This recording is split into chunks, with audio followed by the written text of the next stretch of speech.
Y con nosotros, youtube.com/ecomedios 1220.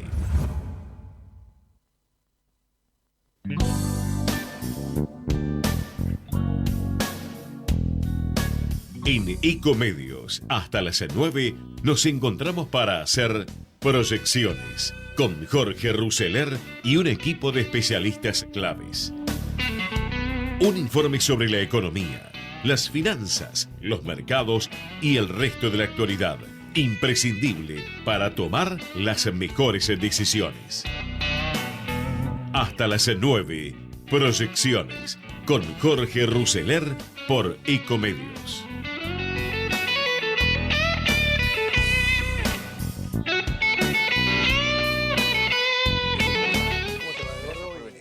Gracias por venir.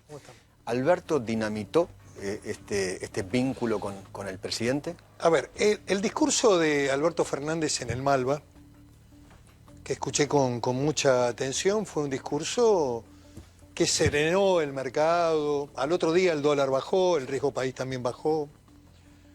Ese no es el discurso que le gusta a la expresidenta. Ese escenario no le gusta a Cristina Fernández de Kirchner y al kirchnerismo duro.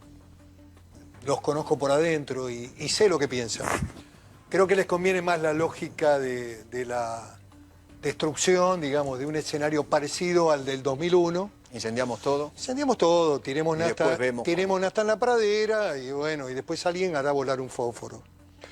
Esta es la construcción lógica que yo veo en estos acontecimientos, porque hay un Alberto Fernández que le habla al sector económico, le habla al mundo, dice, conmigo no va a haber default, yo voy a ordenar la economía, un hombre prudente. El día jueves, el día lunes por la tarde se habla en la reunión de vacío de poder, hay algunos comunicadores vinculados con ese sector político que agigantan esta teoría del vacío de poder y el adelantamiento de las elecciones.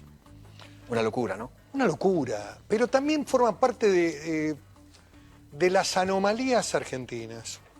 A ver, el presidente tuvo un gesto, siguiendo también una corriente que se construye en la Argentina a partir del resultado del domingo, de esta elección primaria anticipatoria, que elige candidatos, no define absolutamente nada en el contexto de los cargos y de la realidad de quién va a gobernar el país, pero que configura un escenario, nadie discute. Un escenario político. Es un escenario político. Un escenario político. Negarlo sería también necio, y entonces sí. No me gusta ser necio. Lo que digo es... Es un escenario político posible que se vuelva a repetir en octubre. Hay que ver qué pasa. Claro. Yo también creo que están ocurriendo hechos que se están desarrollando y que la sociedad argentina tiene que pararse y escuchar y analizar y reflexionar lo que está pasando. Hay algunas declaraciones muy complicadas del candidato a presidente y de algunos... Por ejemplo, ¿cuál? Márqueme... Bueno, puntualmente, definir... A ver, yo sé que Argentina no es Venezuela, que culturalmente no somos Venezuela, pero cuidado, reconocer de que eso tiene democracia de origen y que hay algunas imperfecciones y que no es una dictadura, es no haber leído detenidamente el documento de Bachelet que dice que hay secuestros, desaparición de personas y torturas. Y asesinatos. Y 8 millones de venezolanos que andan dando vuelta por el mundo en un éxodo increíble. Entonces, eso define un perfil institucional del candidato. Negar esa realidad también significa poner en tensión la relación con Estados Unidos, porque el tema venezolano, en materia de política internacional, no es ajena a la cosmovisión del presidente Trump y de Estados Unidos. Bueno, hoy justamente hubo algunas luces de alarma en el Departamento de Estado norteamericano por esas declaraciones de Alberto Fernández. Como también, digamos, que la relación... La ruptura con Bolsonaro, una ruptura realmente increíble en términos personales, que hay que recomponer. Y que el propio candidato reconoció que se habían equivocado, pero no te podés equivocar. En materia de política internacional, la Argentina corre serio riesgo de profundizarse este modelo, esta propuesta, digamos, bolivariana nuevamente en la Argentina, de política internacional con Rusia y con China, alejándose de Estados Unidos, de Europa, poniendo en riesgo la Unión Europea, a la que calificaron muy mal el acuerdo con la Unión Europea. Por lo tanto, bueno, esto está pasando, esto se está desarrollando. En el sector más potente de la economía argentina ha habido mensajes realmente muy complicados, Eduardo. Hablan de volver a construir, digamos, precio sostén o precio techo al trigo, porque es el pan de los argentinos. Después vendrán otros productos. La Junta de Granos de Solá. La Junta Nacional de Granos que atrasa, 100 años, 1933. Gobierno conservador, no sé de Justo, no sé de quién era ese gobierno. No lo puedo ni siquiera es una creación de Perón, porque si hubieran dicho el día Pi, bueno, tampoco era vetusto, porque hoy el mercado granario está interrelacionado con venta futura. Es uno de los mercados que cotizan en bolsa, que hay precio futuro en los productos y que tiene que estar en el marco de lo que puede significar para la Argentina crecer en las exportaciones y generar divisas. Perfecto. Digo, esto está pasando. Ok, cuénteme una cosa. Yo creo que es posible. Sí. A ver, yo no tengo una visión derrotista. Y las anomalías del país son de que algún analista de estos que analizan siempre los procesos electorales, que hacen encuestas truchas en la Argentina, alguien dijo que se abría un esquema de transición a partir del domingo pasado. Y mucha gente lo compró. Muchos periodistas compraron esto también, Eduardo. ¿Transición de qué? También el fondo. A ver, el fondo hizo un acuerdo con este gobierno. Transición no significa... Bueno, la verdadera transición a partir es cuando hay entrega del poder, ¿no? Si se ratifica el resultado popular y la gente vuelve a elegir a Alberto Fernández, será el presidente electo. Ahora, cuénteme una cosa. Y va a haber un periodo muy corto de transición. Perfecto. Donde... Y de entrega del poder. Okay. ¿Por qué se dio esta situación de hoy? ¿Por qué el mercado se recalentó de la forma que se recalentó? Por las declaraciones y por la posición que tuvieron con las autoridades del fondo y la declaración pública, y porque están construyendo también la epopeya del relato político electoral, Eduardo. La lucha es contra el fondo, Braden o Perón, el fondo es el enemigo. Y la realidad es que o estamos en el mundo o nos vamos afuera, o cumplimos con las reglas o somos un país incumplidor notable. Estas cuestiones, o respetamos el principio de división de poderes y creemos en la democracia, en la república, en cuestiones que son institucionales. ¿Usted cree que el fondo... esto está en debate hoy en la Argentina de cara al 27 de octubre. ¿Usted cree que el fondo le pudo haber dicho a Alberto Fernández lo de la entrega anticipada y el vacío del poder? No creo. Sería totalmente irresponsable por parte de esos funcionarios. No hay vacío de poder porque el presidente está en ejercicio. Recién veíamos que está reunido su gabinete económico, que van a anunciar medidas. Yo tampoco conozco el contenido, pero ¿qué quiero decirle? ¿Usted cree... Espere, déjeme seguir con la idea. ¿Cómo no? ¿Usted cree que Alberto Fernández le pudo haber sugerido o pudo haber deslizado en la reunión con el fondo de que hay vacío de poder y que tiene que haber entrega anticipada o llamado a elecciones? Tal vez no, quizás no podría decirlo, no puedo aseverarlo. Lo que digo es que ha habido una construcción. Porque alguien del entorno de Alberto lo cuenta. Sin duda, lo que digo es que ha habido una construcción comunicacional sobre esa reunión. Para Cristina Kirchner, si todo se incendia, mucho mejor. El candidato a vicepresidente por Juntos por el Cambio acusó al frente de todos de fogonear la tempestad. Buscan que haya una mega devaluación, que el pueblo sufra mucho y después venir los remedios. Ahora, ¿quién le hizo decir al fondo lo que no dijo? ¿Quién puso en palabras de sus funcionarios la necesidad de un adelantamiento electoral? Las respuestas son importantes porque revelaría si existe la intención política del peronismo kirchnerista de que Mauricio Macri termine antes su mandato. La intención de que a otro presidente no peronista le sea imposible concluir íntegramente su mandato. ¿Por qué Alberto Fernández distribuyó un duro documento en el que culpó a Macri y al fondo de la crisis económica? ¿Quiere acaso que el organismo multilateral no desembolse los 5.400 millones que deberían llegar al país a mediados de septiembre? Si esa decisión del fondo sucediera, la economía argentina entraría nuevamente en un fárrago crítico: dólar, riesgo país, destrucción de riqueza nacional, insoportable para la sociedad, no solo para los candidatos. Está faltando la conciencia de que son los argentinos los que sufren cuando la política trastabilla. Ayer el Banco Central tuvo que vender 302 millones de dólares para frenar la escalada de la moneda norteamericana, además de los 60 millones que subasta por encargo del Tesoro.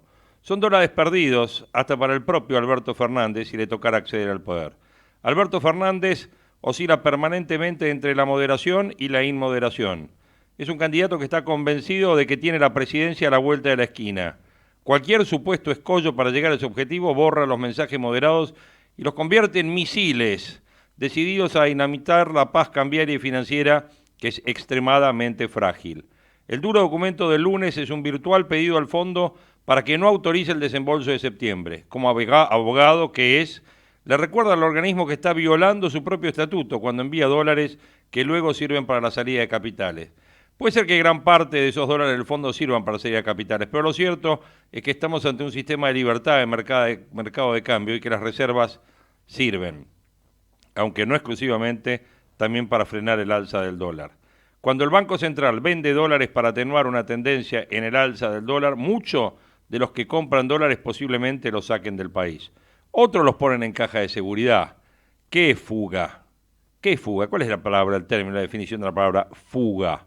Si la cifra que describió Alberto Fernández en su documento es unos 36.000 millones de dólares, ¿es cierta o no? Queda la discusión de los economistas. Otra parte de las reservas sirve para pagar deuda. Por eso es importante el desembolso previsto para el inminente mes de septiembre. Estamos con lo justo, dijo un funcionario, pero un interlocutor lo corrigió. Estamos con menos de lo justo. Y el funcionario aceptó. La primera precisión que debe hacerse es que la misión que trabaja actualmente en la Argentina es institucional y política. Vinieron solo los dos grandes jefes del área que analiza el país. El argentino Alejandro Werner, director del hemisferio occidental del organismo, y el italiano Roberto Cardarelli, jefe de la sección argentina. La Argentina es el país con el crédito más grande que concedió el organismo. No se trata de una misión de revisión del cumplimiento del acuerdo, porque ese trabajo lo hacen funcionarios de menor jerarquía que no están ahora. Puede suponerse que estos llegarán al país una vez que Werner y Cardarelli aprueben la consistencia política del acuerdo, si es después de lo que pasó que la aprueban. Solo después de la aprobación política y de la técnica posterior, el directorio del fondo decide si envía los 5.400 millones. ¿Habrá tiempo para hacer todo esto hasta fines de septiembre? El gobierno de Macri cumplió sobradamente con el compromiso de superávit hasta el tercer trimestre. ¿Qué es lo que se analiza? ¿Qué es el punto del escollo? El problema del acuerdo es el desfase que existe entre el país que imaginaban y el que realmente es ahora. Alberto Fernández tiene razón cuando cuestiona esa parte del acuerdo con el fondo. Tiene razón en lo que dice, pero ¿era momento para decirlo? Desde luego que no, mucho menos en el momento de reclamarle al fondo que no envíe más recursos a Macri como lo hizo implícitamente. Desde la desestabilización de Menem Alfonsín en 1989 pasaron 30 años. 30 años, muchachos, 30 años. El mundo cambió. Los mercados reaccionan mucho más rápido. La información llega con la velocidad de la luz. Un traspié de la economía podría ser ahora un peso más en la mochila de Alberto Fernández. Ese documento estuvo redactado, en realidad, antes del encuentro del candidato peronista con el fondo. En la reunión con los directivos, Alberto Fernández fue mucho más moderado, aunque les precisó una condición que también es cierta. Soy tan candidato como Esper, no tengo otro rango, no puedo hacer cosas para lo que no estoy habilitado. Y agregó, hablaré con ustedes y trataré de llevarme bien hasta desde el 28 de octubre, el día después de las elecciones en serio, cuando sea presidente electo, y también después del 10 de diciembre, si es que soy presidente. Mientras tanto, la responsabilidad es del actual gobierno. Su problema es la cacofonía periodística cercana al kirchnerismo que posteriormente le atribuyó al fondo la preocupación por el supuesto vacío de poder y un pedido para que se adelantaran las elecciones. El fondo desmintió todo esto tajantemente. Tiene razón, nunca existió esa inquietud ni ese reclamo por parte del fondo. Lo que sí expresaron los funcionarios del fondo es su preocupación por la incertidumbre electoral. Señalaron que nunca vieron una situación como la Argentina, donde hay un candidato que ganó una elección, pero que no es presidente electo, y donde gobierna un presidente que perdió la elección, pero que no está definitivamente derrotado. Punto. Todo lo demás son deducciones políticas surgidas de una preocupación genuina que, como sucede, solo en rarísimas oportunidades hacen coincidir al fondo con los propios argentinos. ¿Qué argentino no está preocupado por una incertidumbre electoral que puede durar 3 meses más? Aquellas voces periodísticas con terminales en el kirchnerismo sí existieron. ¿Pusieron en boca del fondo lo que ellos quieren, que es un adelantamiento electoral? ¿Hay una operación en marcha para desestabilizar a Macri y mandarlo a su casa antes de tiempo? La suspicacia y la conspiración supuesta son las compañeras infaltables de la política. La llegada de una misión del fondo más política que técnica señala que la autorización del desembolso de los más de 5.000 millones ya estaba en discusión antes del encuentro con Alberto Fernández. El documento de Alberto le agregó un dato más a esta discusión y un argumento adicional a los escépticos, que es hacer vacilar el desembolso.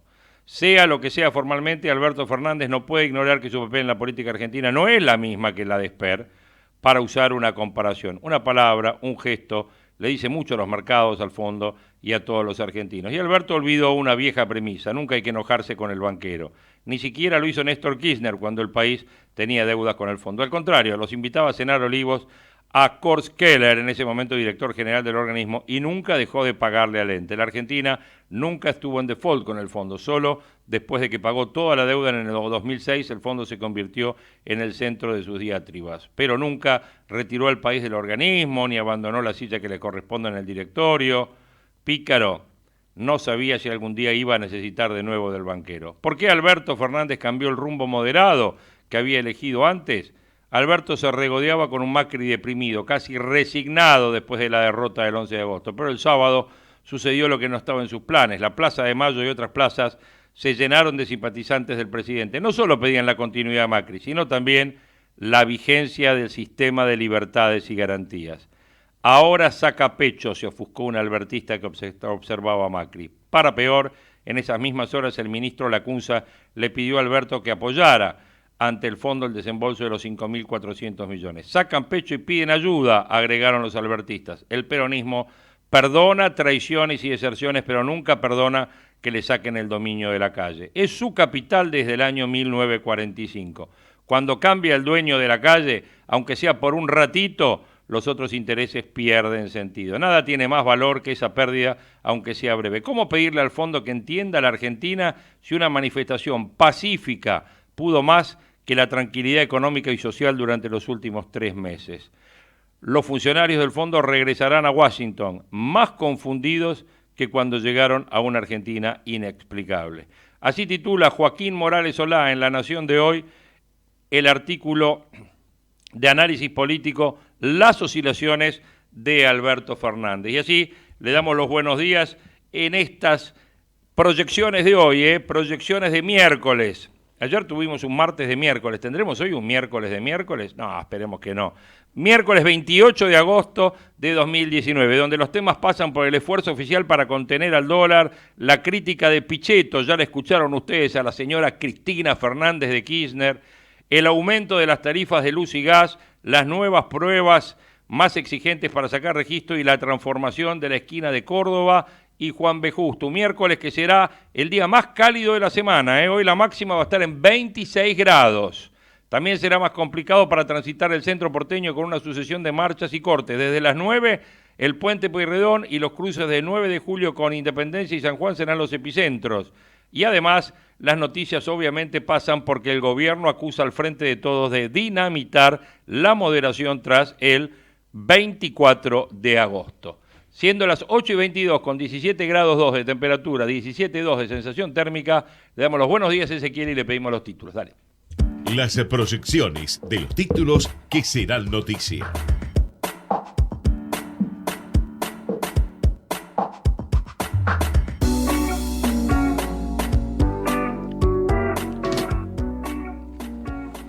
Los mercados volvieron a alterarse y el gobierno culpó a Alberto Fernández. El dólar subió 2,5%, el riesgo país pasó los 2.000 puntos luego del comunicado del Frente de Todos contra el acuerdo con el fondo. El oficialismo lo responsabilizó. La tregua entre Macri y Fernández se quebró. El gobierno responsabilizó ayer al candidato del Frente de Todos de romper el pacto implícito que había acordado con el presidente y lo acusó de provocar un nuevo sacudón financiero que se expresó con una suba del 2,5% del dólar que cerró en 58,66, una baja de los activos argentinos y una alza del riesgo país que lo llevó arriba de los 2.000 puntos. En la Casa Rosada lo atribuyeron al comunicado que emitió Fernández tras reunirse con el fondo en el que acusó al organismo de ser responsable de la catástrofe social y de financiar la salida de capitales. Hay una actitud de fogonear la tempestad. Les conviene la lógica de la destrucción, palabra de Pichetto, y Fernández publicó anoche en Twitter una réplica diciendo: de esto es de lo que no se quieren hacer cargo, presidente. No busque culpables fuera de su gobierno. Y acompañó el texto con un cuadro con la salida de dólares y la deuda pública. Detienen a un ex aliado de Moyano por lavado, Mauricio Sailén, es líder del gremio de recolección en Córdoba, cayó con oro y con 7 millones de pesos. Mira vos, oro y 7 millones de pesos. Y la recolección, está bien, recolectaba, está bien. Bueno, una región de Misiones tiene la mayor tasa de homicidios, General Belgrano supera a Rosario y a Santa Fe, que son las segundas. La Amazonia brasilera convertida en un hervidero de tensiones que se aviva con incendios. Superclásico, Capaldo y Prato, dos extremos en los que están los planteles de Boca River. Se lesionó nuevamente Messi, parece que tiene para un mes fuera de la cancha. No me venga con esa. Bueno, Borges 120, empezó el ciclo que analiza la profundidad y la variedad de la obra del escritor. Bueno, ¿qué tenemos de títulos económicos? Hoy cantidad, le digo. Jorge Todesca, que dijo de ninguna manera continuaría en el INDEC con los Fernández. El padre de la economista de Fernández dice, yo si viene Fernández, lo debe conocer bien, lo debe conocer bien. Si se va, sí, no me diga que no. La tensión política aumenta y alimenta la inestabilidad económica. El gobierno acusa a Fernández de crear las dudas con el fondo que hundieron al mercado. El dólar subió 1,50 pesos, pese a que el central vendió 300 millones para frenarlo. 2001, temor a que no haya desembolso del fondo lleva al riesgo país a un nuevo récord. El Merval, 12 de las 20 empresas que cotizan ya valen menos que sus activos. Desconfianza, se hunden los bonos y se disparan los seguros contra default. Fernández insiste, presidente, no busque culpable fuera de su gobierno. José Luis Esper, Alberto, no se la va a hacer fácil al gobierno este octubre, dice José Luis Esper. La Baña, la plata del fondo está sirviendo para financiar la fuga de capitales. ¿Qué dice La Baña? Lo mismo que dice Fernández. Las críticas que la jornada anterior transmitió Alberto a la misión del fondo llenó al mercado de dudas sobre la posibilidad de que el organismo concrete el quinto desembolso del préstamo. El resultado fue un sismo financiero que afectó al dólar, bonos, acciones y riesgo país, y el fin de la tregua entre el presidente y el candidato opositor. El fondo debe decidir si es parte del problema o la solución, se pregunta Hernández Goñi. Alberto quiere que Macri firme el control de cambios. ¿Quién lo dice? Willy Cohen. La administración Macri no quiere pagar semejante costo político que sería aceptar la derrota electoral y el inicio formal de una transición. Shock financiero frena la inversión en vaca muerta y en energía renovable. Medidas con la ciudad, con el ciudad, Larreta busca hacer y alentar una suba de consumo. Ayer el Merval cayó 4,74%, el Dow 0,47%, el dólar mayorista 2% arriba, cerró 56,30%, el euro 1,11% y el riesgo país, el famoso 2001. ¿A qué recuerda el 2001? Por favor, a lo que recuerda el 2001. La locura total. Nuevo capítulo en la crisis pospaso, ahora por afer con el fondo, dice Ámbito. El conflicto generado por los mensajes del fondo Alberto Fernández en la reunión del lunes pasado y la suerte errática del stand-by provocaron un martes negro en los mercados locales. El central vendió 302, la mayor cifra de la era Sandleris, pero no paró la corrida que subió el 2,5 a 58,66. El Merval bajó 4,7%, mientras que los bonos cayeron 10%, con un riesgo país que trepó 9,64%. Alberto Fernández no va a gestionar el giro de los 5.420 millones. El lunes, antes de la reunión entre Alberto y los enviados del fondo, hubo una gestión del gobierno para que en el encuentro el candidato avalara el giro de los 5.400 millones. Bueno, él se negó y además criticó abiertamente que usen el dinero para el mercado cambiario. Pulsada por el precio de naftas, YPF especifica 45 pesos los contratos petroleros. La empresa aplicó a sus proveedores el tipo de cambio que fijó el decreto de Macri con la entrega del crudo. Aseguró que la disposición es transitoria por el desequilibrio que le genera la medida del gobierno. En tanto, demandas de compañías y provincias avanzan en la Corte. La Procuración habilitó al máximo tribunal a resolver la cuestión. La Nación sigue negociaciones bilaterales y ayer fue el turno de Neuquén. Mercado espera medidas de Macri. El fin de la tregua y la moderación Macri-Fernández es una realidad para el mercado. Los activos volvieron a derrumbarse. El presidente se reunió con todo el gabinete económico más de 2 horas. Se analizan medidas, pero no hay fecha ni precisión para los anuncios. El escenario de un turno electoral en paz se vuelve un lujo para el país. De nuevo, la política no da respuestas. ¿Y cuáles son las reservas que valen en el central? Bueno, se descontaba que la dolarización de carteras se intensificaría en este año electoral, solo se discrepaba el monto y si las reservas alcanzarían. Hoy, bajo después de esta realidad de la PASO, la caída de los argendólares, la menor renovación de la deuda pública, surgen cuestionamientos y dudas de cómo está posicionado el central para evitar una nueva crisis cambiaria. Martín Tetaz estuvo ayer en el programa de Alfredo Leuco, justamente tocando todo este tema. ¿Qué decía Martín? Lo escuchamos. Mira, Alfredo, yo creo que lo que vimos hoy, en este martes negro en la Argentina, de los mercados, porque todas estas tormentas se producen mientras la gente sale a trabajar. Acá no cambió la realidad de todos los días de la gente que lleva a los chicos a la escuela, que va a trabajar, que producen, que se esfuerzan. Digamos, la economía real no tuvo un sacudón en estos últimos 15 días o 20 días, ni mucho menos hoy. Lo que se movió fueron los mercados, que siempre tratan de anticipar lo que va a ocurrir a futuro, y lo que vimos hoy fue esencialmente un efecto colateral de la marcha del sábado 24. ¿Por qué te lo digo esto, Alfredo? Porque basta de eufemismo, lo que pasó hoy no es casual. Vamos, toda la declaración de ayer, el documento que firmó el Frente para Todos, o de Todos, o como sea, el ex Frente para la Victoria, que supuestamente recolectaba la opinión de Alberto Fernández, es directamente incendiario.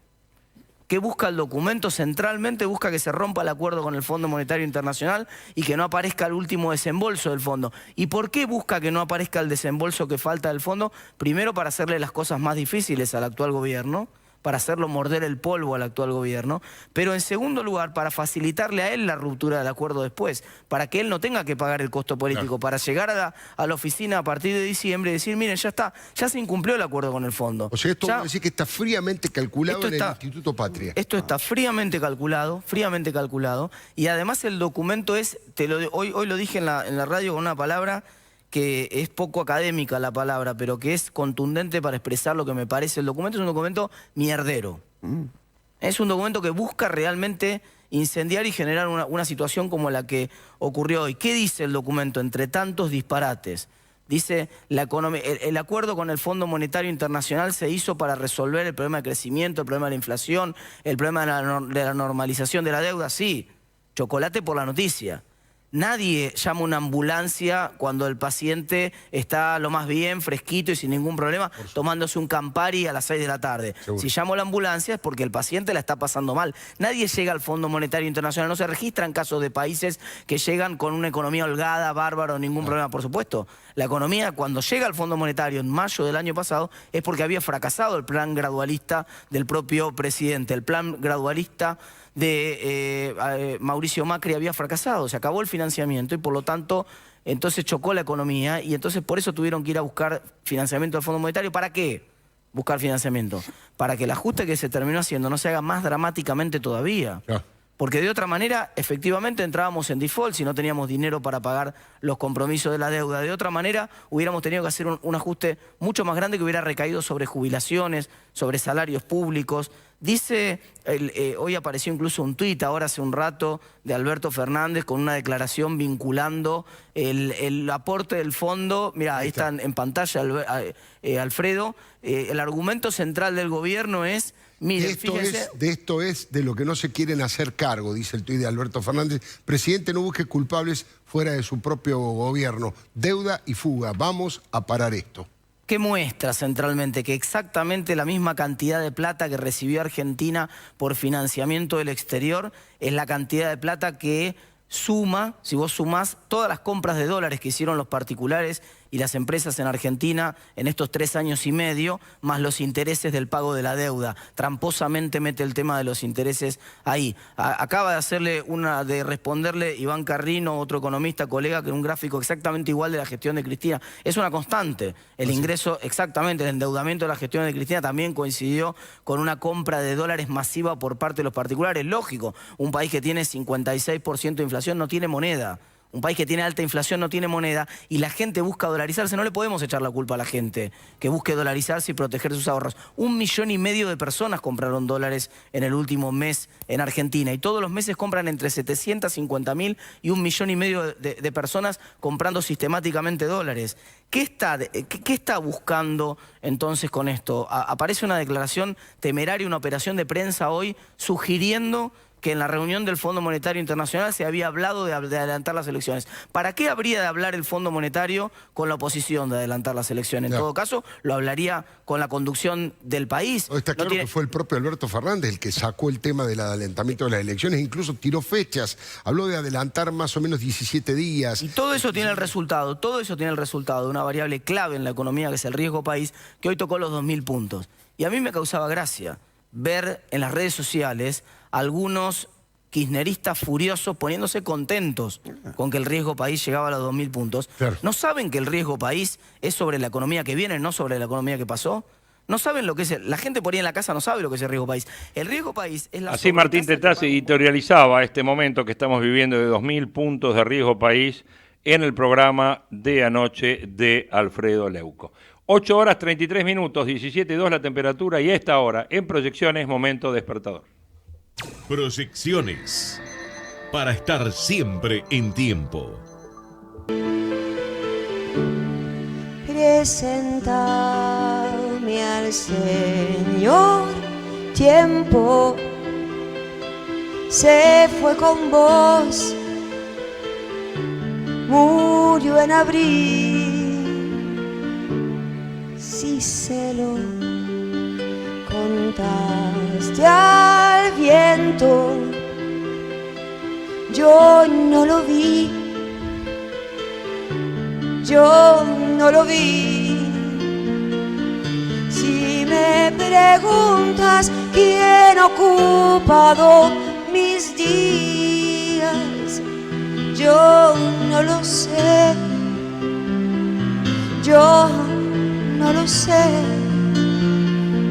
Si me preguntas qué ha pasado entre mis manos, yo no lo sé,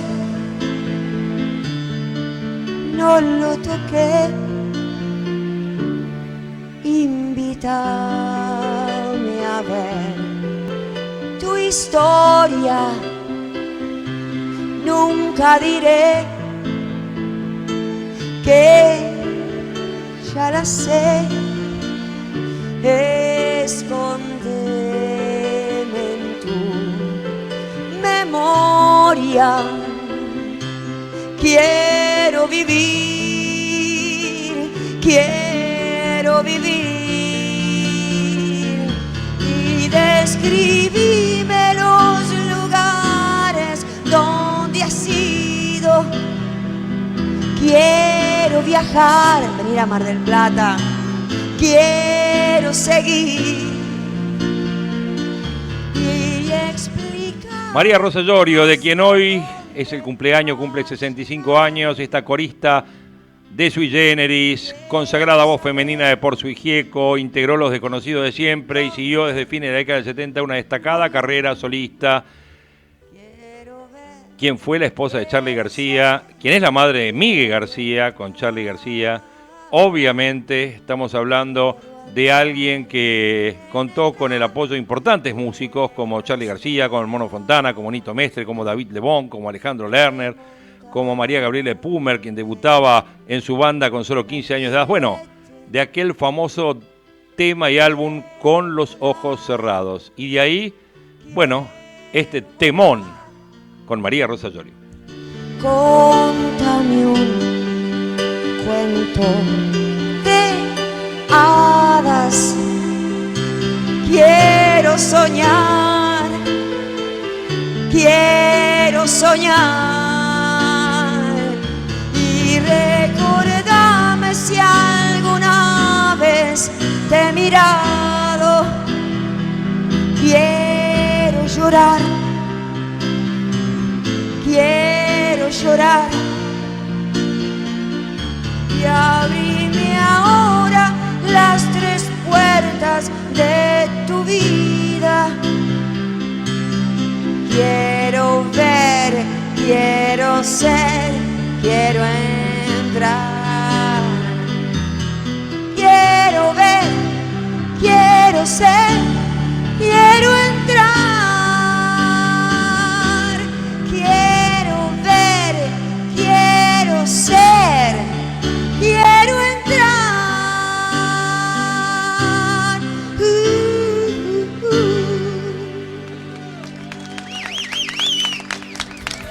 Vamos la radio, somos tu voz. Vamos con Eco, siempre la verdad y la mejor información.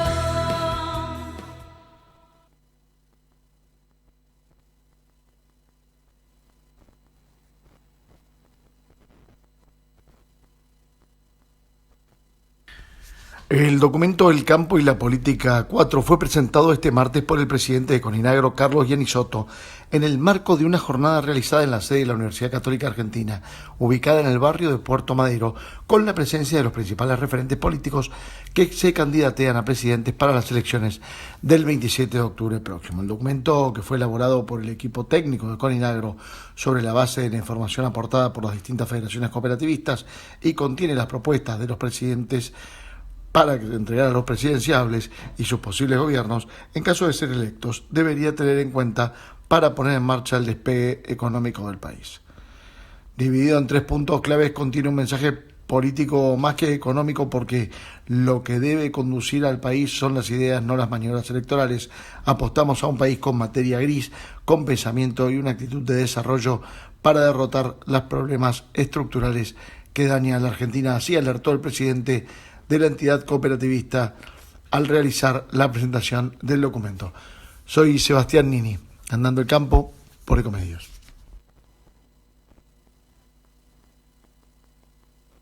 No solo mejora la productividad, sino la calidad de la carne. Por eso, para atender el bienestar animal, es necesario implementar buenas prácticas de manejo con instalaciones adecuadas y evitar el estrés del ganado durante el arreo, la carga y el transporte. Con la ganadería ganamos todos. Instituto de Promoción de la Carne Vacuna Argentina. Informe agropecuario en Ecomedios por Sebastián Nini. OnFit, la primera cadena de gimnasios low cost premium de la Argentina. www.onfit.com.ar. ¡Ay, pero qué tarde! ¿Qué se me hizo? Me tengo que apurar porque si no, no llego.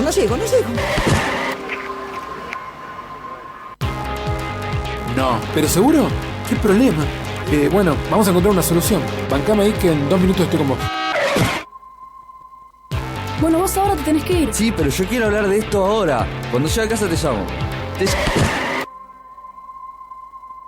3 de cada 10 muertos en el tránsito son peatones.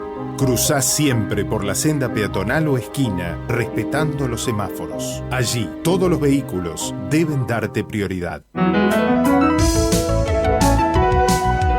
Luchemos por la vida. El monóxido de carbono es un gas peligroso y sin olor. Para saber cómo cuidarte, entra a buenosaires.gov.ar/salud. Buenos Aires Ciudad. Vamos, Buenos Aires. Podés vernos en vivo en ecomedios.com. Contenidos audiovisuales. Conectate con nosotros. youtube.com/ecomedios1220. Hasta las 9. Proyecciones con Jorge Ruseler por Ecomedios.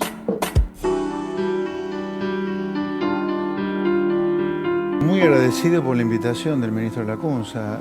Desde que asumió Cambiemos es la primera vez que he tenido un contacto con un ministro de Economía o con un miembro del gobierno así de manera oficial, ¿no? De manera oficial te diría, lo único que se dedicó el gobierno de Macri, en el caso particular mío, es a denostarme y demonizarme todo lo que pudo. Así que haber tenido una charla tan franca como con Lacunza fue un placer realmente. Así que en primer lugar, muy agradecido por la invitación de Lacunza. Lacunza lo que pretende, y con mucha razón diría, es tratar de llevar el barco llamado Argentina el 10 de diciembre lo menos escorado posible. Ahí yo lo que creo, se lo dije a él y lo digo en público, porque soy un tipo muy cristalino en lo que pienso y digo, para que la CUNSA logre eso, se requiere de mucha prudencia del ala política del gobierno de Macri y del ala política, o si vos querés, de Alberto Fernández. Cosa que no ocurrió en las últimas horas. Yo creo lo del sábado del gobierno para mí fue un bochorno directamente. ¿Por qué? En el borde de desconocer el resultado electoral. A mí nadie me va a hacer creer que el gobierno no estuvo detrás de la organización de lo que pasó el sábado. Y más allá de que haya estado mucho o poco en la organización, la actitud del presidente no tuvo nada que ver con la realidad. A ver, el 11 de agosto la ciudadanía del gobierno le dijo: señores, por culpa de ustedes hay 4,5 millones más de pobres del que había hace un año. Este es nuestro mensaje en las urnas. El gobierno estuvo bordeando el desconocimiento del resultado electoral durante toda la semana. ¿Qué hizo? Creo que vos lo dijiste muy bien recién. ¿Qué hizo? De manera también irresponsable el Frente de Todos, sugerir que aquí era conveniente el adelantamiento del cambio de mando. Entonces, obviamente, si el gobierno reacciona a un resultado electoral adverso, con esa enjundia, con esa falta de objetividad, de criterio, de este lado que vas a tener a Fernández tratando de darle como José pasó. Luis, así que vos sos yo creo que candidato. se requiere de mucha prudencia de los dos principales candidatos a presidente, del propio presidente de la Nación, el presidente Macri, y de Alberto Fernández también, ¿no? Vos sos candidato presidencial. Sí. ¿Qué tan sensible está la economía argentina hoy? Digo, ¿cuánta más responsabilidad? Hemos hablado con vos en otras oportunidades, en un tono por ahí un poco más socarrón en el sentido de campaña. Digo, ¿cuánta sensibilidad y responsabilidad hay que tener hoy con la situación de la economía? ¿Responsabilidad respecto de quién? De lo que se dice, de lo que se habla. Enorme. A ver, pongámoslo en estos términos. En Argentina ningún plan económico en el último medio siglo terminó bien. Todos terminaron con una crisis mayor o menor. Arranquemos por el plan de inflación cero de Helvar, el plan de Martínez Dios, el plan de Greenspan, el plan austral, el plan de convertibilidad, el plan de los Kirchner, que tuvo su crisis 2008-2009, y el plan de Macri, 7 crisis en 50 años, me quedé corto. En menos de 50 años, 7 crisis. Un disparate. Argentina está teniendo más de una crisis cada 10 años. Un delirio. Entonces, si vos te concentras en esta crisis... Bueno, ahí estaba José Luis Esper. José Luis Esper anoche con José del Río, obviamente hablando de su entrevista con la CUNSA y con todo lo que está pasando en el mercado. Nota de Willy Cohen de hoy, les decía... imperdible, en el Cronista, imperdible, que habla que Alberto quiere que Macri firme el control de cambios. En otras palabras, que dice que a esta altura del partido, bueno, el mensaje concreto del equipo económico es que básicamente el actual gobierno sea el que pague el costo político de adoptar algún grado de control de capitales o de cambio para moderar la pérdida de reservas y que también la actual administración reperfile o disponga un canje voluntario por los vencimientos de deuda de corto plazo, en particular por los 15.000 millones de letras en dólares que van venciendo cada 30 días. Lógicamente que la administración de Macri se resiste, no quiere pagar ese costo político, sería aceptar la derrota electoral y el inicio formal de una transición económica entre el actual gobierno y la dupla. Pero lógico, que es lo que los analistas y los economistas están viendo. Claramente, los más pesimistas avisan que si no se establece algún mecanismo de control de cambio se podría poner en serio peligro la estabilidad del sistema financiero y puede afectarse el normal desarrollo del calendario institucional de la Argentina cuando faltan muchas semanas todavía para las elecciones y muchas más para entregar el mandato presidencial. Bueno, acá está el tema, así como los tenedores de letras están viendo si renuevan o no sus dólares, los dólares de vuelta están saliendo como salieron los de los grandes bancos con el famoso ripo de los 3.000 millones, los argentinos que tienen dólares en el sistema local los están girando a las cuentas en el exterior con un simple llamado telefónico hoy que está todo digitalizado, blanqueado y con tecnología digital. Bueno, recomiendan hombres del mercado con 1.000 batallas y cientos de corridas navegadas que si hay que poner un control de cambios transitorio hasta diciembre o si hay que desdoblar el mercado cambiario, es mejor hacerlo ahora con más de 20.000 millones de dólares de libre disponibilidad que tener que hacerlo de apuro cuando ya la billetera del Estado no tenga nada para rascar. Willy Cohen hoy en el Cronista. Y el tuit del día, Walter Torchio, que es intendente de Carlos Casares, tuiteó ayer: dada la situación política, social y económica que está atravesando Argentina, creo que sería casi imprescindible y razonable tomar medidas para adelantar las elecciones al último fin de semana de septiembre. Hasta ya le puso fecha al hombre. Fin de septiembre, no, una cosa de loco, la verdad, una cosa de loco. Pero vamos a hablar, este es un tuit histórico, pero como vamos a hablar de historia, le vamos a dar pie a quien sabe de historia. Vamos proyectando la historia, dale. Proyectando la historia con Oscar García Massa.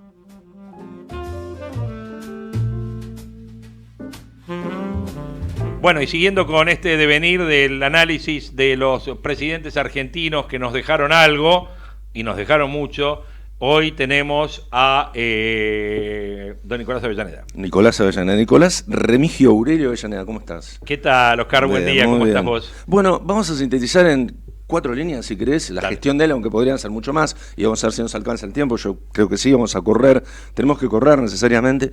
Bueno, uno de los grandes impulsores de la inmigración, también impulsó muchísimo la Universidad de Buenos Aires con el respaldo de Sarmiento, el presidente anterior a él, antes había estado Mitre. La federalización de Buenos Aires es un logro de Nicolás Avellaneda tras guerras civiles muy importantes con miles de muertos en su gestión solamente. Esas guerras intestinas que finalmente consigue parar hasta que luego llegará a Roca y terminará esa tarea. La campaña del desierto también se realiza durante su gestión, primero con Alsina como ministro de Guerra, después con Roca en la ejecución de una campaña muy violenta contra los indios en la Patagonia.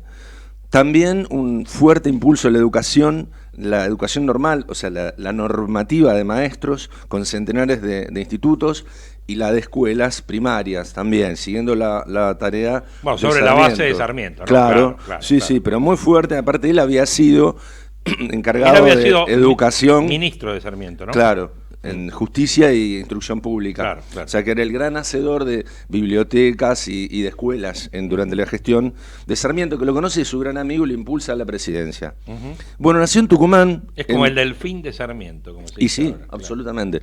Nació en 1837, primero se pensaba que en el 36, fallece muy joven a los 48 años en 1885 en alta mar, 5 años después de haber sido presidente. Tenía algunos apodos que te los puedo decir ahora, pero era bajito, entonces lo llamaban Chingolito, también un poco por su carácter, también le decían Taquito, decían era muy tímido en el principio, muy amable, como que nadie se podía enojar con este presidente argentino. La Nación, cuando le pega, porque la Nación era mitrista y estaba en contra de Avellaneda porque era el gran adversario, dice que la República, en un momento, era un nido muy grande para un pájaro tan chiquito. Las críticas que en su momento le hacen. No participó en las guerras civiles por su edad, nace en el 37, ya te digo. No sabía aportar un arma, esto le dice Sarmiento cuando asume como un mérito, que es el primer presidente argentino que vivió en tiempos de paz, que no participó de las guerras civiles como sí había participado él. En el 41 asesinan a su padre, Marco Avellaneda, el mártir de metal lo llaman. Yo repararía al menos unos instantes en este hombre, porque tiene mucho que ver con él, como su abuelo, Juan Nicolás de Avellaneda y Tula. Nace en el 13 y muere en 1841, 28 años, a esa edad es ejecutado, unitario, catamarqueño. Estudia en Ciencias Morales, que es Nacional de Buenos Aires luego, en la Universidad de Buenos Aires, se recibe a los 20 años como doctor en Derecho. Es de esa formación tipo Belgrano, como Avellaneda también, que a los 20 y pico ya era un profesional hecho y derecho y un estadista de fuste. Tiene una tesis que es curiosa sobre la pena de muerte, que hace muy jovencito. Su apodo, Marco Julio Cicerón, el antiguo hombre que por su expresión política, por su oratoria, era tan famoso, él lo era. En el 33 a los 20 es periodista, luego pasa a Córdoba, lo conoce Alberdi, participa como mentor en apariencia, se lo acusa, del asesinato del gobernador Heredia, que era rosista, y eso después determina aparentemente su fallecimiento. Bueno, pasa distintas alternativas de gobierno, él forma las milicias en esta provincia, hay un intento de Ibarra de invadir Tucumán, él está con la Madrid, después con Lavalle, pelean en la batalla de Famaillá contra Uribe, pierden la batalla y él inicia un exilio a Bolivia. Pero se encuentra con la escolta de Lavalle, confiado, y Gregorio Sandoval, que era el jefe de la escolta, se pasa con Oribe, lo traiciona y lo entrega. Entonces le hacen un juicio sumario, y el Mariano Massa, el coronel que le hace el sumario y lo condena a muerte, es el mismo que lo degüella. No estuvo preso en Ezeiza, ¿no? Como no. No, lo degollaron, pusieron su cabeza en una pica en la ciudad de Tucumán, en el centro de Tucumán, como era el estilo de la época. ¿No había justicia en esa época? Y justicia sumaria, usted sabe. Ya estaba condenado de antes porque había participado en el asesinato de Ibarra. Claro. 28 años, este es el papá. Este es el padre de Avellaneda. Y dicen que tenía 4 años. Toda la familia lo ve en la pica, en que lo clavan en la plaza de Tucumán. No sé qué recuerdo tendría. Avellaneda dice que no recordaba ni la cara de él. Dijo Nicolás, ¿no? El presidente. Sí. Era muy chico. Era muy chico. Bueno, él va, después de la muerte de su padre, Nicolás, exiliado a Bolivia con la madre, con su abuelo, que también tiene una fuerte formación. Después pasa a Buenos Aires, se forma en el Colegio de Ciencias Morales, el posterior Colegio Nacional de Buenos Aires, después a la Universidad de Córdoba. ¿Dónde se formaron todos? Sí, en la Universidad de Córdoba también recibe una gran formación, casi se recibe, pero no obtiene el título, que lo obtiene finalmente en la Universidad de Buenos Aires, donde conoce a Roque Pérez. En ese momento la Universidad de Córdoba tenía más prestigio que la Universidad de Buenos Aires. Era ¿no? más sí, claro. Sí, ¿no? Sí, fuerte formación. Siempre tuvo mucho prestigio. Y el Colegio de Montserrat, ambas cosas, tal cual. Que era de origen jesuítico, como el Colegio de San Ignacio, que es el que deriva en todos los colegios, en el de Ciencias Morales también, y posteriormente en el Colegio Nacional de Buenos Aires. Me tragué el Colegio de San Carlos I, que es el nombre de Carlos III, después de los jesuitas, después de su expulsión, 1783, 1783. Bueno, y uno yendo a Córdoba hoy, uno de los centros principales que tiene que uno que visitar sí o sí, es toda esa plaza jesuita, donde está el colegio, donde está la universidad, el claustro de la universidad, que es espectacular. O sea, eso es imperdible. Bueno, la impronta jesuítica estuvo en todos estos colegios y sirvió también a la revolución de alguna manera, la fuerte formación de estos sacerdotes. Bueno, ¿qué hace Roque Pérez? Por eso lo menciono. Es el que se ve, si alguno se acuerda, el cuadro ese tan impactante de la epidemia de fiebre amarilla, que hay una mujer muerta con un niñito tomando el pecho con un bebé, y hay un señor parado en la puerta. Ese es Roque Pérez, que se queda, es uno de los actores principales en la lucha contra la epidemia. Masón, funda la gran logia de la Argentina de Libres y Masones Aceptados. Claro, es amigo de Avellaneda. Así que Avellaneda también es masón, ¿no? Por eso le menciono un poco a Roque Pérez, que es el grandes fundador. Hombres argentinos de la política fueron también masones. Sarmiento, también Mitre, por supuesto, entre otros. Bueno, también San Martín, de otra logia. Se casa en el 61, a los 25 años, Nicolás Avellaneda, con Carmen Nóbrega, tiene 12 hijos. Te cuento una anécdota. El hijo, uno de los hijos de él, Nicolás, también el mismo nombre de él, fue profesor del Colegio ya Nacional de Buenos Aires. Y el órgano que tenés en el aula magna, que se puede distinguir desde afuera porque tiene 2 pisos, ese órgano, que es enorme, es uno de los más grandes, un órgano alemán, fue donado por Nicolás Avellaneda, hijo, en 1928 creo, ¿no? Te digo, como si la herencia, también profesor del Nacional, toda una familia de gente muy culta, muy formada. Bueno, 1865, tiene 29 años Avellaneda, que recordamos murió a los 48. 29, o sea, una vida 29. Súper corta, pero súper activa. Impresionante, sí, también.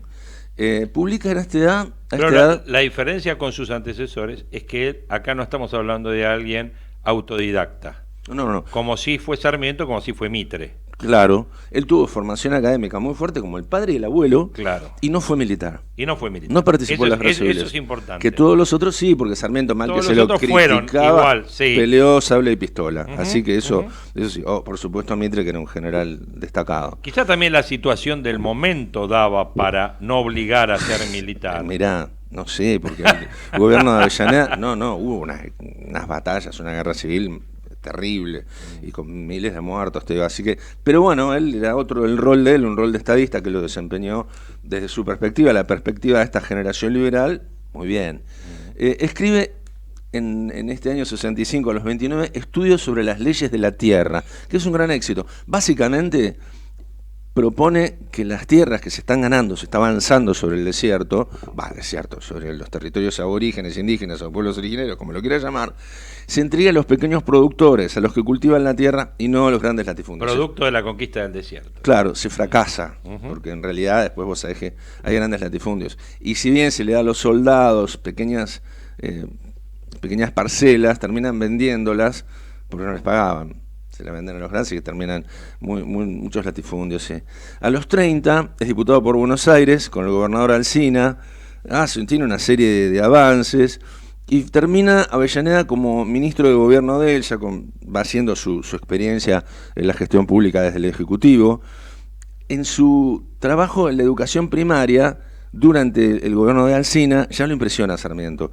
Entonces, cuando Sarmiento llega a la presidencia de la República, ahí lo que hablábamos recién, trabaja, lo pone de ministro de Instrucción Pública, Justicia, Culto de Instrucción Pública, a los 32 años, y tiene una gran gestión, con un desarrollo muy importante de esto que eran también las ideas y los objetivos de Sarmiento. Sí. Ahí lo lleva, como te digo, cuando es presidente de la República. En 1874 comienza su gestión como presidente, abreviamos, no contamos mucho las situaciones en este momento, pero llega con una revolución que le genera Mitre, que no reconoce el éxito en las urnas de él, que es discutido también, impulsado por Sarmiento, Avellaneda, hay batallas, etcétera. Finalmente Mitre es derrotado por Roca, que va a ser el siguiente presidente, y arranca con su gestión, con muchos problemas.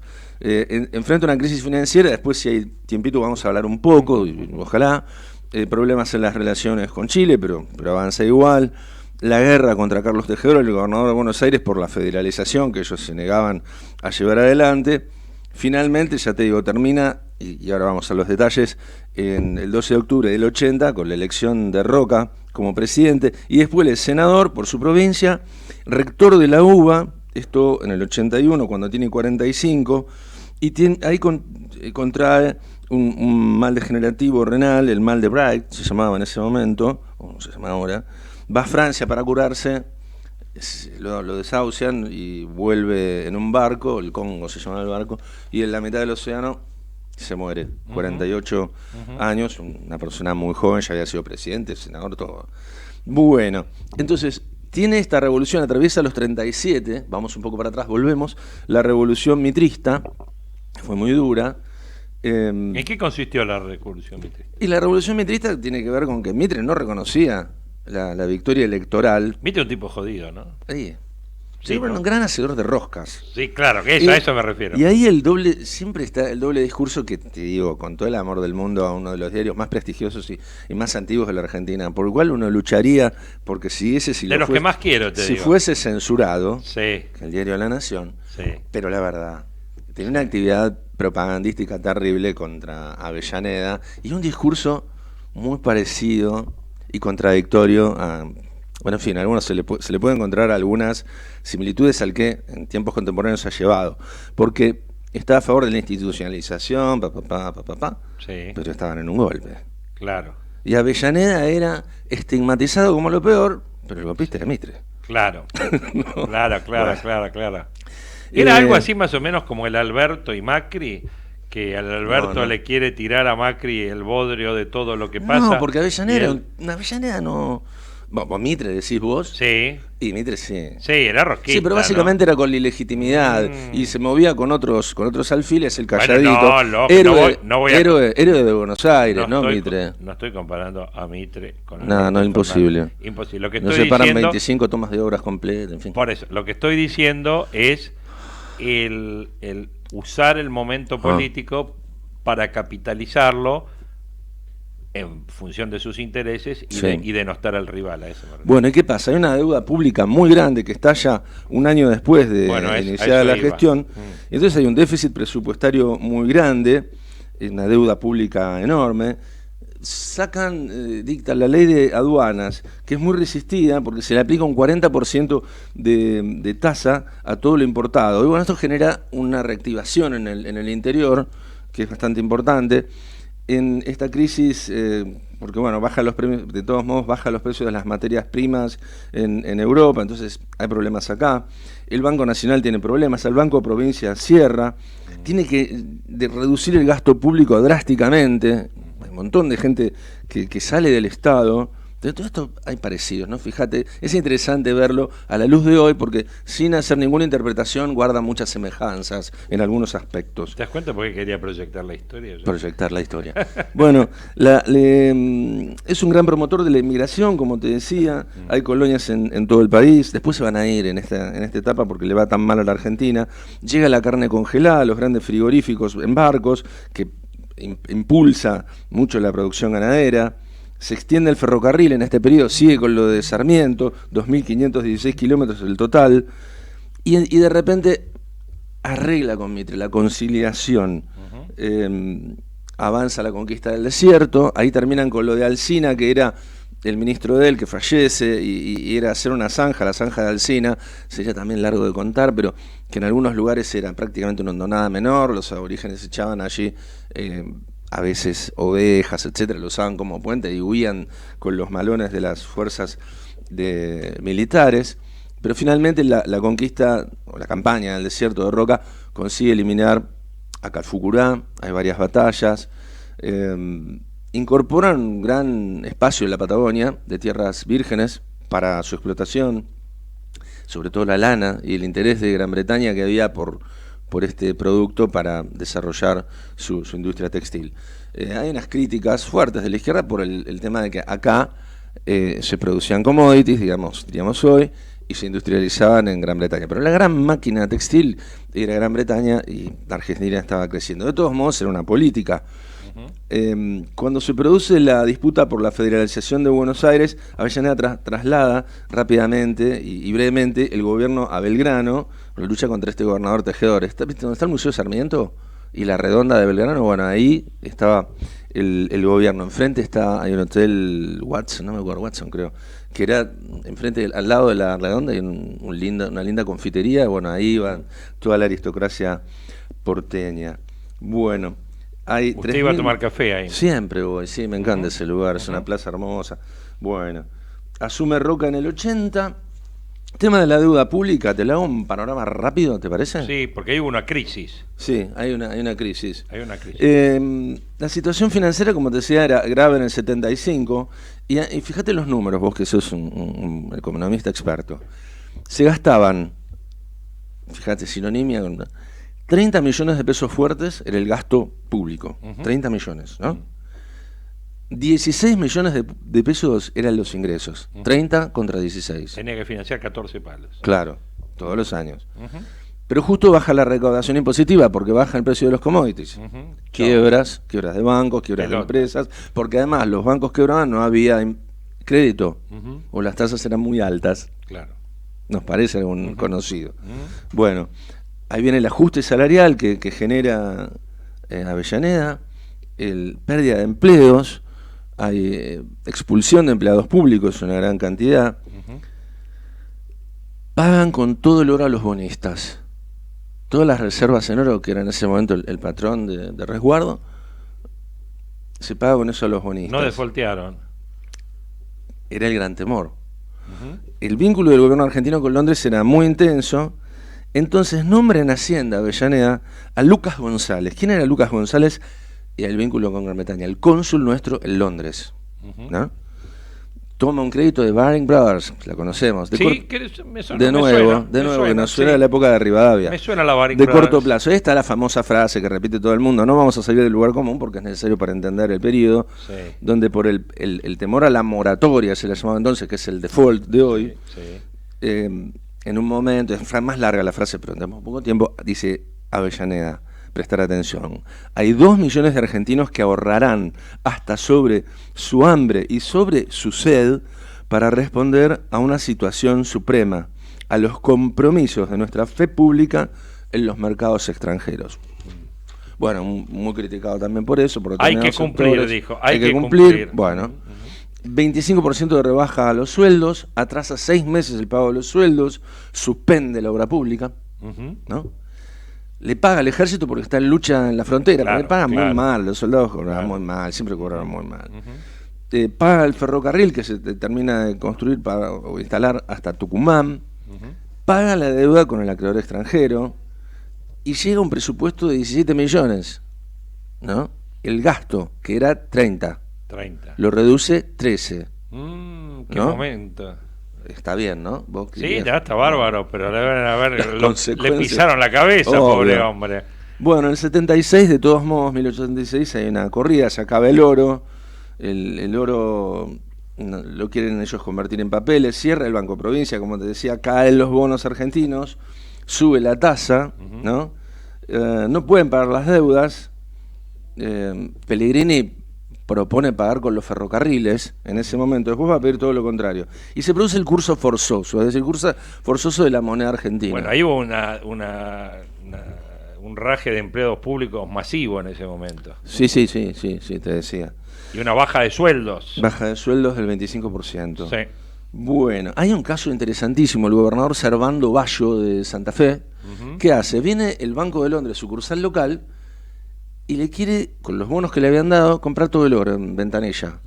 Entonces Servando Bayos, ante esta situación, ¿qué hace? Le incauta el oro al Banco de Londres, se lo saca. ¿Qué produce esto? Dos cosas. Avellaneda, que no lo puede manejar inicialmente, se va el ministro de Economía González y nombra como ministro a Norberto de la Riestra. No suena el nombre. ¿Quién era el presidente del Banco de Londres en la Argentina? ¿Me seguís, no? Sí. Bueno, bien. A mí me suena que cuando viene este tipo de... A mí hay tres cosas que me suenan de Avellaneda. Una, que cuando asume, Sarmiento le dice que está asumiendo un presidente que no sabe agarrar una pistola.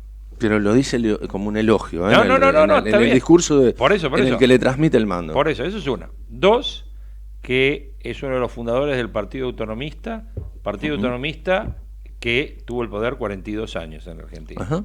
Cuando vos mencionas esto, de la crisis económica, hay una fracción del autonomismo que le da la contra, y entre ellos están nombres como Dardo Rocha, Miguel Cané, Carlos Pellegrini y Vicente Fidel López. Sí. O sea, nombres que después, que obviamente estaban proponiendo algún tipo de proteccionismo para promover la industrialización y no depender tanto de productos importados, ¿no? Ya estaba esa lucha, no es que es un planteo actual. No, pero lo estoy diciendo porque son cosas que hacen a que siempre estamos en los mismos planteos en Argentina. Por eso te lo cuento, porque es muy sintomático, Tal ¿no? cual. Ya va aproximándose más desde Baring Brothers y Rivadavia a lo que nos pasa hoy. Seguro. Es imposible. Seguro. Bueno, terminando, vienen los ingleses con la cañonera Beacon, la sitúan cerca de Rosario, hay todo un conflicto diplomático. De la Riestra paga con emisión de billetes, renuncia por la ley de aduanas, que ahí te ponen ese impuesto del 40%, aumentan los impuestos entonces. La Nación le hace una crítica terrible, pero crece la industria. Bueno, volvemos a la síntesis inicial de toda esta conflictiva época de Avellaneda. Él inaugura la primera exposición rural de Buenos Aires. Sí, también hay una exposición industrial porque dio un impulso a la industria. Inmigración, impulso de la universidad, impulso de la educación pública, consigue la federalización de Buenos Aires, que era el objetivo de su partido. Terminan las guerras intestinas, pero fueron terribles. La campaña del desierto, que es la expansión de la Patagonia, con las críticas que pueda haber, ese es una parte del balance sobre la política de Avellaneda. Y fallece con 48 años. Fallece con 48 años en alta mar, 5 años después de haber sido elegido como presidente, de haber terminado su gestión como presidente, y después de haber sido senador y rector de la Universidad de Buenos Aires, impulsor de la carrera de Economía Política. El tucumano. Claro, tucumano, sí. Tucumano. Sí. Bueno, por supuesto, sometido a grandes críticas. Dos ministros del Interior que prácticamente, los dos eran representantes de los intereses ingleses. Pero bueno, los capitales eran en la Argentina esos. Los nuestros y los ingleses. ¿Eran ingleses o locales? O locales, sí. No, pero yo ahí rescato el tema de la crisis y cómo encara la crisis, porque en la Argentina siempre cuando tenemos crisis, cíclicamente, porque a mí me gusta, porque yo lo escuchaba a José Luis Espera anoche, que estaba con José del Río, y hablaba de las crisis, y todos nosotros nos remontamos a las crisis y siempre hablamos desde Helbar para acá. Néstor se acaba de incorporar al equipo. ¿Qué tal, Néstor? En tu programa, va en el programa de Hugo que conduce Néstor. Vos sabés que Hugo se fue porque no da más con Huracán, entonces se fue de viaje. Sí. Se deprimió. Me parece buen día. ¿Qué tal? Buen día. ¿Qué haces, Néstor? ¿Cómo te quedé atrapado en el subte? Creo que Hugo algo sabía. siempre busca fechas. Algo sabía porque, viste, siempre pasa algo. 2001 de Riesgo País, No, o sea... Y el año pasado se También, había ido más o menos también. Él huye cuando ve una, viste, cuando ve... las corridas. Sí, pero con meses de antelación, porque te va avisando. Ojo que en tal fecha no estoy, vos tenés que, ¿sabés qué? Sabés que tenés que ponerte el casco en esa. Pero vos sabés que escuchaba a Espera anoche, y Espera, cuando hablamos de las crisis argentinas, la crisis argentina y él, todos empiezan con Helvar. Todos en la Argentina vuelven a Helvar el año 73 y de ahí en adelante. Y vos escuchás la historia argentina, esto fue cíclico. Exactamente, yo venía, no en las mejores condiciones, porque estaba atrapado en un subte que supuestamente tendría aire acondicionado, con lo cual no tiene ventanillas que se puedan abrir y se quedó parado. Pero pensaba ¿Línea ¿no? que te quedaste atrapado? En la C. Ah, qué lindo. Que después empezó a funcionar, primero se interrumpió, empezó a funcionar y se quedó parada cuando yo estaba arriba. Pero pensaba eso, estamos hablando con lenguaje, y te agradezco, Oscar, el ayornamiento del lenguaje, porque estamos hablando de los mismos temas de hace 120 años, con una gran diferencia. Creo que había una generación pensando el futuro del país y hoy no la tenemos. Tenemos el horizonte delante de la nariz. Y, eso y los debates serán sobre el futuro. Claro. Exactamente, ver qué futuro de promisión podía tener la Argentina. Está bien, con todos los condicionamientos y dependencias. Bueno, en aquel momento no era el fondo, era capitales ingleses. Hoy diríamos que la inversión extranjera directa venía de Gran Bretaña. Pero la verdad que había un proyecto del país que malo o bien se discutía, terminó eclosionando trabajaba, y no tuvimos otro, salvo vivir de los recuerdos del pasado, y la verdad que los países van para adelante, ¿no? Seguro. No vuelven para atrás. ¿Cómo estás viendo todo lo que vimos ayer? Pagando costos innecesarios por culpa de la política. La verdad que ayer justamente, ¿te acordás que decíamos todo lo que ocurrió con lo de la misión del fondo, el uso posterior de las reuniones, los comunicados van a tener efecto? Pero el problema es que es muy lindo, muy entretenido ver cómo se pelean los tripulantes del avión, pero los pasajeros somos nosotros, y hoy somos un poco más pobres, tenemos menos reservas, el valor de las empresas cae, el que tenía pensado comprar, vender algo, espera por las dudas, y todo eso nos afecta a todos. Faltan todavía 2 meses para las elecciones, y no sabemos, no parece factible, pero... Si hay una segunda vuelta, faltan 3. Y la verdad que llegar a un cambio de gobierno en estas condiciones, aún con todos los problemas que podamos enumerar, es una irresponsabilidad de la dirigencia política. Bueno, Cronista menciona hoy que prácticamente todas las inversiones de Vaca Muerta están paradas. Pero, para darte una idea, ¿no? De un proyecto nuevo... ponete en el lugar de alguien que quería alquilar un departamento o vender o comprar un auto. Está todo congelado. Increíble. Y la verdad que es de una irresponsabilidad total en un país que está en recesión y está en inflación. En realidad hace años, pero especialmente este último año y medio en condiciones más críticas. Y aparte que no se ve visos de salida, o sea... No, porque yo no sé si es cierto que Cristina cambió la dirección de la transición, pero el problema es que resulta creíble. Sí, claro. Y aparte tiene background, ¿no? Para que sea creíble, digamos. Y mirá, estamos en esas dinámicas donde ya la tapa de los diarios va quedando vieja, ¿no? Porque ya esto lo pronosticábamos ayer. Anoche salió un comunicado, un tuit de Alberto Fernández, hablando del pasado. La verdad que sacaron una fotografía del pasado que, como diciendo, ustedes son responsables de la fuga de capitales. Ojo, lo decíamos ayer creo que con vos, aunque uno habla tanto en estos días que no sabe con... Buena parte de la fuga de capitales es hacia adentro del país. Todo el mundo cree que son los capitales a refugiarse en el compra dólares. El que compra dólares se los lleva a su casa. El que tiene un depósito en dólares lo saca por las dudas y lo mete en la caja de seguridad. Esa plata está. El problema es que todo esto ayuda a que no se pueda movilizar, y hasta que no haya una perspectiva más concreta.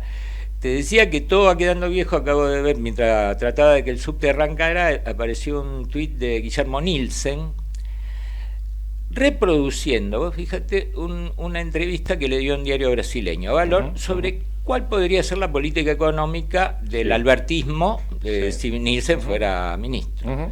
Y la verdad que es ese decálogo de medidas moderadas que habíamos visto en estos últimos días.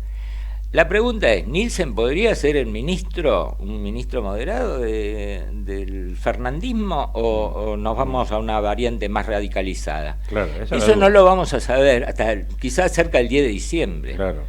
Y la verdad que es meternos en otra crisis en condiciones externas que son más desfavorables, pero sin ese mínimo de civilización que se vio después de aquella llamada de Macri a Fernández el miércoles posterior a las PASO. Bueno, hoy Willy Cohen habla en El Cronista una postura muy firme de que lo que está buscando el peronismo es que este gobierno ponga el control de cambios. Habla directamente del tema porque dice que claramente lo que está buscando es que a este gobierno ponga un control de cambios o desdoble el mercado cambiario con 20.000 millones de reservas y no que ponga el control de cambios cuando no hay nada en la lata. Y segundo, lo que está diciendo es el tema del reperfilamiento de las propias letras que vencen ahora para cuidar las reservas. Bueno, o sea, Macri se niega a esto, me refiero, pero puesto en otros términos es lo mismo que dijo Pichetto cuando ayer dijo que esto se explota. Cristina quiere que se incendie todo y venir con el matafuegos, ¿no? Claro, no textuales palabras. Eso sí. Pero los 5.400 millones de famosos del fondo ahora quedaron como rehenes de la política,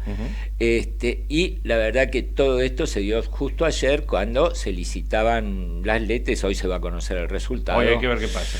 Y la verdad que yo no lo sé, pero para mí no pinta bien como no pintaba. Me parece, claro, hay te diría casi una mitad que está en manos de organismos públicos que se va a renovar. Pero la verdad que son condiciones que se podrían evitar. Sí, así que vamos a ver. Bueno, tenés un programa re complicado con cantidad de notas y cantidad de temas. Así que bueno, te vamos a ir dejando. Sí, que vamos a tratar de darle valor agregado más que reflejarlas, porque bueno, ya todo se va haciendo tan conocido. Vi otro tuit, ¿quieren compartirlo? De Claudio Suchovicki. A ver qué dice el amigo Claudio. Claudio estaba en México, me dijo Claudio esta semana. Sí, pero en realidad... sí, en serio, Lo llamé el fin de semana para sacarlo el lunes, me dijo, estoy en México esta semana. Mira vos. En realidad retuitea, el tema de cómo lo encuentro ahora, un tuit de otro economista, de Carlos Rodríguez, donde propone dejar de depender del Fondo Monetario y hacer un arreglo con China. Ahora no sé si lo encuentro porque claro lo vi. Bueno, ojo, ayer pero decía, esto significa que van a entrar capitales y vamos a tener sueldos internacionales al estilo China. Sí. Es una humorada medio trágica, pero la verdad que hay que pensar en esos términos. Bueno, ayer había una versión muy fuerte de que Alberto tiene una oferta de capitales chinos para financiarse si el fondo no pone la plata, que no descartaría que él lo usaría para frontear con el fondo, digamos, en este sentido. Y Pepe Ciaba Cerrati anoche sacó también un tuit diciendo, Pepe que tiene una visión internacional amplia, vos viste lo que es espectacular, que dice que nosotros entramos en la guerra ahora, digamos, o sea, somos parte en la guerra comercial.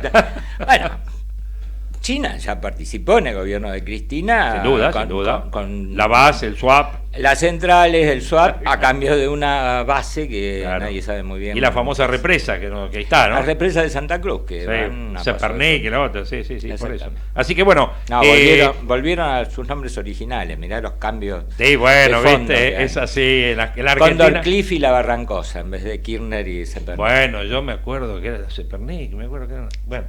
9:21, los dejo con todo el equipo de Hugo, con Néstor Sibona al mando. A las 11 vuelvo con Carlos Clerici. Mañana a las 8 hacemos más proyecciones.